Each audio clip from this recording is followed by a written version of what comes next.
الله والصلاة والسلام على رسول الله. السلام عليكم ورحمة الله وبركاته. walaalahayga meel kasta aad joogtaan kusoo dhawaada janalkayga Aamina Shiiquna. anigana waa Aamina Shiiquna. fadlan haddii aad ka mid tahay waan kaaga mahad celinayaa. asxaabtii hore noola joogtay haddii aad ka mid tahay muuqaalka like noo saar. haddii aad tahay asxaabta nagu cusubna waxaan kaa codsanaynaa si xishmad leh inaad nagu soo biirto ood ka mid noqoto asxaabteena muuqaalkana like saaro. maanta waxaan idin wadaa قصة ذكرك كسابسا إلهي سبحانه وتعالى قاسة سلق النبي. إلهي سبحانه وتعالى وحيري يا أيها الذين آمنوا صلوا عليه وسلموا تسليما سيدو كله ذكرك إلهي لما كوبكره. إلهي سبحانه وتعالى قرآن كسوحه كل هاي قل لو كان البحر مدادا لكلمات ربي لنفد البحر قبل أن تنفذ كلمات ربي ولو جئنا بمثله مددا. marka sidaas darteeda maadaama aan arkay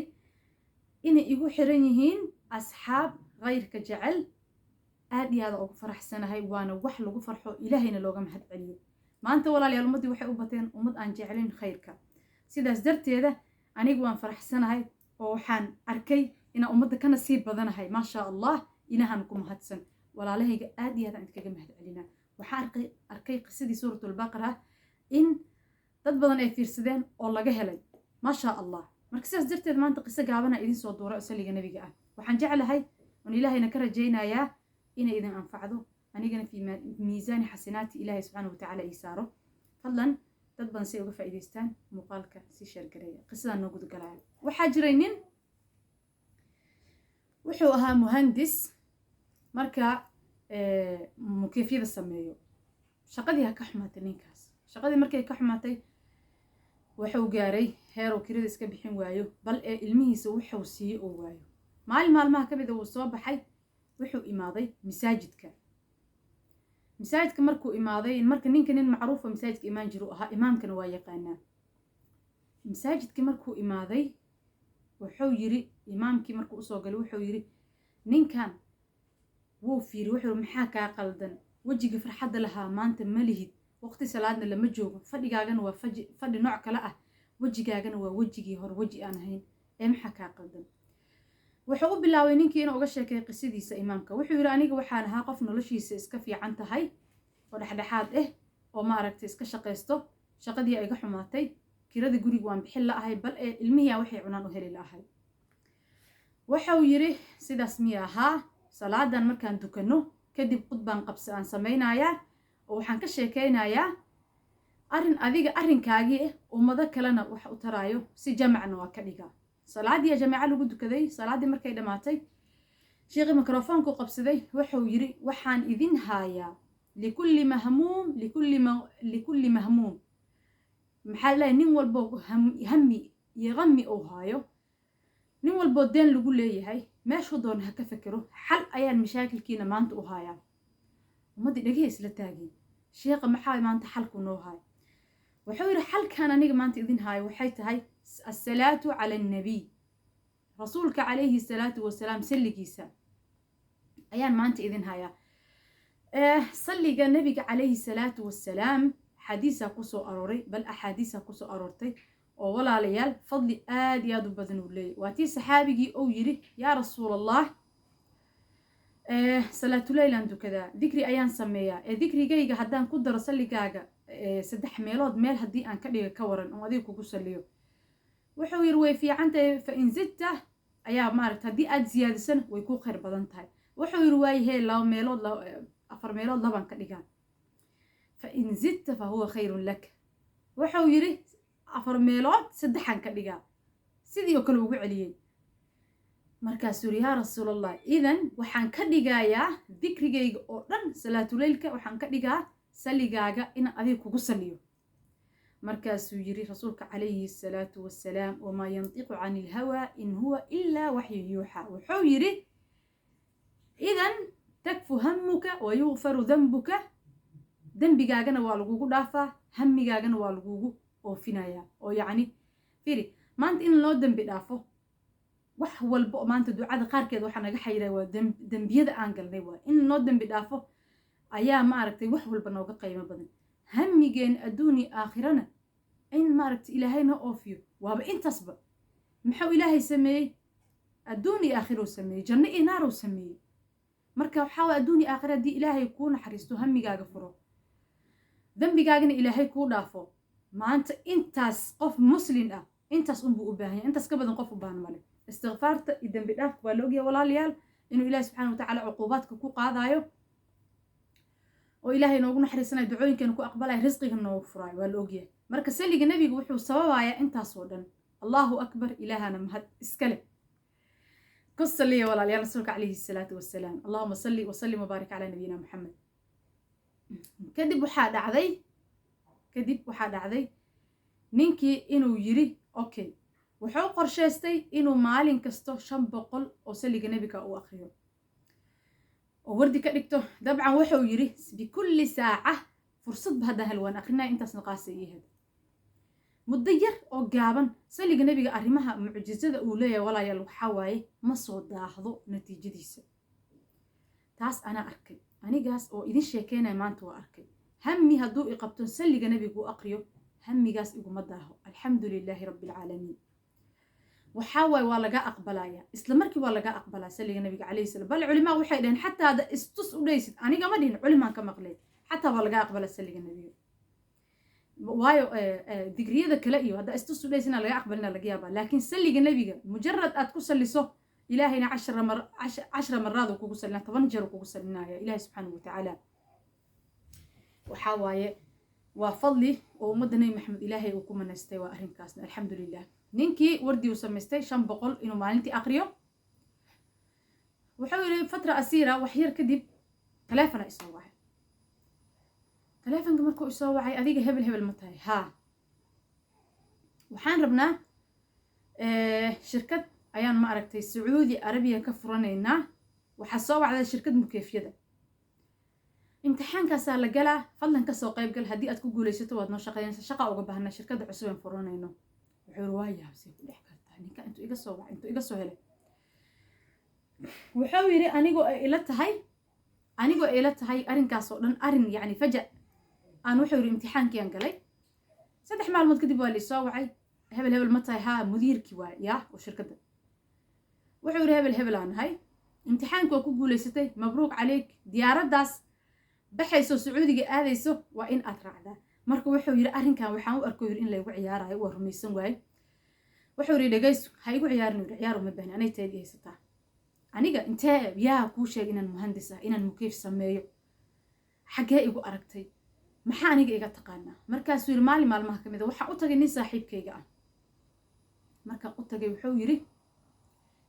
waxaan ku ogaayay inuu mukeefyada guriga ay ka halaysan yihiin maalintii marka u tagay waxaan iri mukeefyadu waa ku hagaagsan yihiin si camal yaa ku hagaajiyay wuxuu yiri nin masri ah ayaa ii hagaajiyay mukeefkayga waa kaasa wuxuu yiri ma sha Allah si fiican u hagaajiyo ninkaas nin fiican waaye marka ninka maadaama uu arkay maalintii maadaama ay go'aansan inay Sacuudiga shirkad ka furtaan waxay u baahdeen shaqaalo ninkii u tagay ninkii maalintii ma haysaa numberkiisa wuxuu yiri mukeefkoogu ku qoran yahay numberkiisa mukeefkii uu sameeyay marka walaal wuxuu yiri meeshaasaan kaasoo helay waan ku baahanay ninkaas uu ku amaanay nin fiican aad tahay waa noo sheegay waa wax jar oo kooban wallahi waqti ma qaadan inuu dhahay arrinkaas oo dhan waxay dhacayso ninkii uu soo dhaafay wax ka saadi shaqadii oo bilaaway ilaahay risqigi dhan oo u furay ninkii maanta wuxuu yiri noloshaydu wuxuu yiri wax laga sheekeyn kara ma aha wuxuu yiri ogaada arrinkaas saliga nabiga hal ogaado saliga nabiga walaalayaal qisooyin mucjizo ah jirto mucjizo marra waa idin soo badina waana shay fudud hadda markaa suuratul baqara waxa laga yaabaa inay idinku adkaato hadda waxa laga yaabaa saliga nabiga hadii aad akhrisaan oo u niyeysataan muraadkiina oo ay ka mid tahay in suuratul baqara aabaratiin ama quraanka aabaratiin ama wax danta aad leedihiin oo dhan ilaahay subxaanahu wa tacaala wuu idinkugu fududeynaa insha allahu tacaala biidnillahi albaari walaalayaal waxaan rabaa commenti inaan wax yar aan ka hadlo oo laga soo bixiyay videogii hore suuratul baqara ugu hadlayay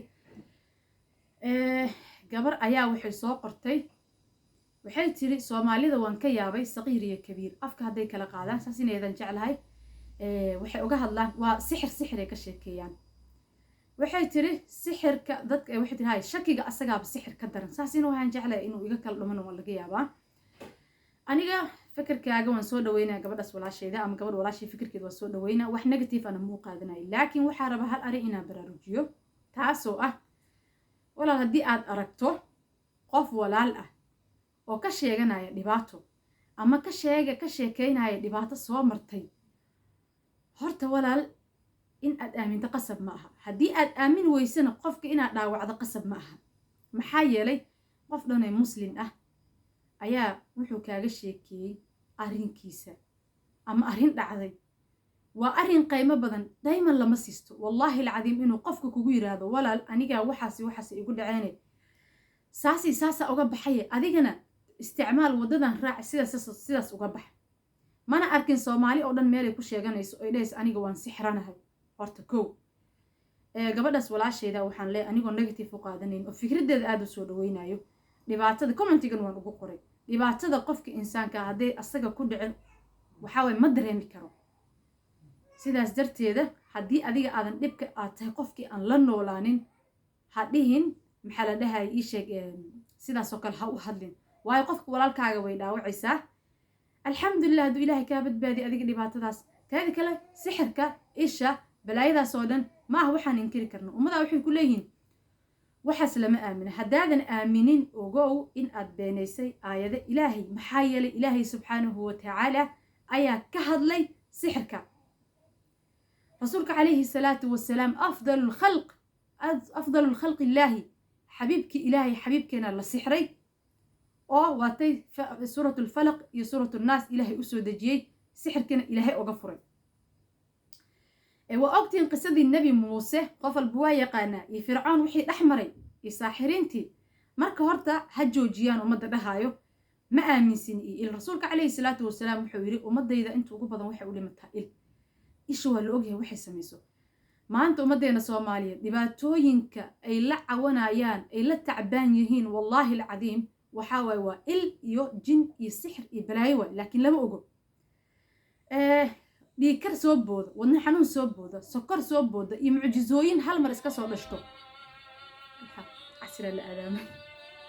mucjizooyinka iska soo dhasho waxaa waaye isha ayaa u sababa walaalayaal maadaama ummadii maanta ummadda islaamka uu cadowga ku batay oo xaasidka ku batay oo cabsiga yani ilaahay ka cabsiga uu yaraaday walaalayaal dhibaatooyinkaas way jiraan waa wax mawjuud aan la inkiri karin gabadha masajkaas ii soo qortay iyo qof walbo islaam ah waxaan ilaahay uga baryaa inuusan cuduradaas ku taabanin inuusan ilaahay ma aragtay oo wax cuduradaas ka mid ah uusan tusin inta maanta la xanuunsanna ilaahay subxaanahu watacaala uu ka qaado walaalayaal saliga nabiga insha allah ha lagu dadaalo xataa qisada kor wallahi waxaan dhageystay waxay tiri gabar saliga nabigaan aqriyay sixra ihaay tiri xuduntayda waxa ka soo bixay tiri lafa timir wax camal aha ka soo bixay tiri hadda marka haddii maanta dhagaxa iga soo daatay qofka uu yiraahdo